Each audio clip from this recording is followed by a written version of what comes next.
অতীতে যেটা হতো, সংসদে গিয়ে মানুষ চুরি করত, সংসদ সদস্যরা সংসদে যাওয়ার পরে চুর হতো, টেন্ডারবাজ হতো, লাইসেন্স নিজের নামে নিয়ে চুরি করত। আর এইবার দেখলাম একটা দলের ৪৫ জন চোরকে আবার সংসদে ঢুকাচ্ছে, সংসদে যাওয়ার আগেই তারা ডাকাত হয়ে যাচ্ছে।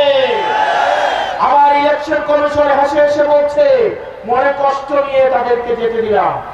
আমাদের এই জুলাই অভ্যুত্থানের শহীদের রক্তের উপরে দাঁড়িয়ে যারা পুঙ্গ হয়েছে, যারা আহত হয়েছে, তাদের উপরে দাঁড়িয়ে মাননীয় ইলেকশন কমিশন আপনাদেরকে ডাকাতদের এবং চোরদেরকে সেফ এক্সিট দিয়ে সংসদে পাঠাতে আপনাদেরকে এই ইলেকশন কমিশনে বসানো হয় না।